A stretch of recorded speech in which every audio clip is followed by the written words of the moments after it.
Part 3. That's perfectly all right, the grandmother said. Maybe Bailey has an extra shirt in his suitcase. I'll look and see directly, the misfit said. Where are they taking him? The children's mother screamed. Daddy was a card himself, the misfit said. You couldn't put anything over on him. He never got in trouble with the authorities, though. Just had the knack of handling them. You could be honest, too, if you'd only try, said the grandmother. Think how wonderful it would be to settle down and live a comfortable life and not have to think about somebody chasing you all the time. The misfit kept scratching the ground with the butt of his gun as if he were thinking about it. Yes'm, somebody is always after you, he murmured. The grandmother noticed how thin his shoulder blades were just behind his hair because she was standing up looking down on him. Do you ever pray? She asked. He shook his head. All she saw was the black hat wiggle between his shoulder blades. Nope, he said. There was a pistol shot from the woods, followed closely by another, then silence. The old lady's head jerked around. She could hear the wind move through the treetops like a long, satisfied insuck of breath. Bailey boy, she called. I was a gospel singer for a while, the misfit said. I've been most everything. Been in the armed service, both land and sea, at home and abroad. Been twice married, been an undertaker, been with the railroads, plowed Mother Earth, been in a tornado, seen a man burn alive oncet. And looked up at the children's mother and the little girl who were sitting close together, their faces white and their eyes glassy. I even seen a woman flogged, he said. Pray, the grandmother began. Pray. I never was a bad boy that I remember of, the misfit said in an almost dreamy voice. But somewheres along the line I done something wrong, got sent to the penitentiary. I was buried alive, and he looked up and held her attention to him by a steady stare. That's when you should have started to pray, she said.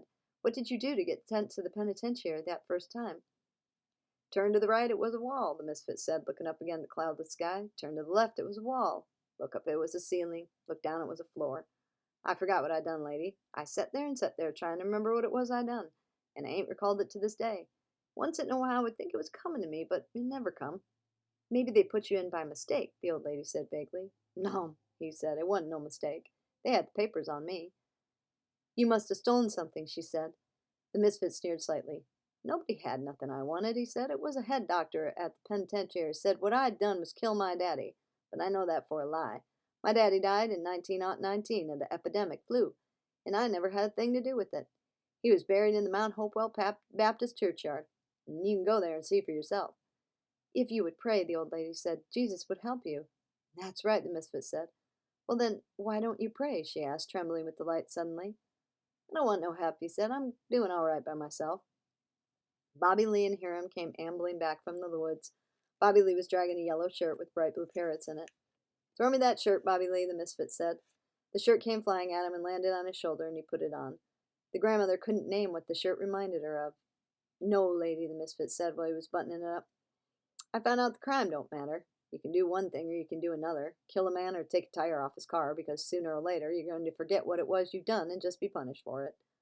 The children's mother had begun to make heaving noises as if she couldn't get her breath. Lady, he asked, would you and that little girl like to step off yonder with Bobby Lee and Hiram and join your husband? Yes, thank you, the mother said faintly. Her left arm dangled helplessly, and she was holding the baby, who had gone to sleep in the other. Help that lady up, Hiram, the misfit said as she struggled to climb out of the ditch. And Bobby Lee, you hold on to that little girl's hand. I don't want to hold hands with him, June Star said. He reminds me of a pig. The fat boy blushed and laughed and caught her by the arm and pulled her off into the woods after Hiram and her mother.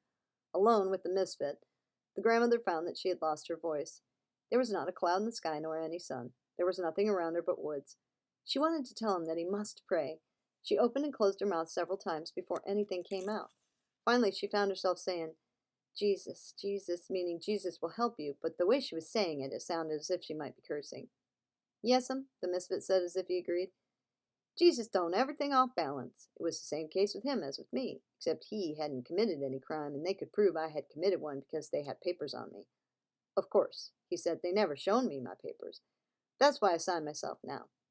I said long ago, you get you a signature and sign everything you do and keep a copy of it. Then you'll know what you done, and you can hold up the crime to the punishment and see do they match, and in the end you'll have something to prove you ain't been treated right. I call myself the misfit, he said, because I can't make what all I done wrong fit what all I gone through in punishment. There was a piercing scream from the woods, followed closely by a pistol report. Does it seem right to you, lady, that one is punished a heap and another ain't punished at all? Jesus, the old lady cried, you've got good blood. I know you wouldn't shoot a lady. I know you come from nice people. Pray, Jesus, you ought not to shoot a lady. I'll give you all the money I've got. Lady, the misfit said, looking beyond her far into the woods. There never was a body that give the undertaker a tip. There were 2 more pistol reports, and the grandmother raised her head like a parched old turkey hen crying for water and called, Bailey boy, as if her heart would break. Jesus was the only one that ever raised the dead, the misfit continued, and he shouldn't have done it. He thrown everything off balance. If he did what he said, then it's nothing for you to do but throw away everything and follow him. And if he didn't, then it's nothing for you to do but enjoy the few minutes you got left the best way you can. By killing somebody, burning down his house, or doing some other meanness to him. No pleasure but meanness, he said, and his voice had become almost a snarl. Maybe he didn't raise the dead, the old lady mumbled, not knowing what she was saying and feeling so dizzy that she sank down in the ditch with her legs twisted under her. I wasn't there, so I can't say he didn't, the misfit said. I wish I had been there, he said, hitting the ground with his fist. It ain't right I wasn't there, because if I'd have been there, I would have known. Listen, lady, he said, in a high voice, if I'd have been there, I would have known, and I wouldn't be like I am now. His voice seemed about to crack, and the grandmother's head cleared for an instant. She saw the man's face twisted close to her own as if he were going to cry, and she murmured, Why, you're one of my babies. You're one of my own children.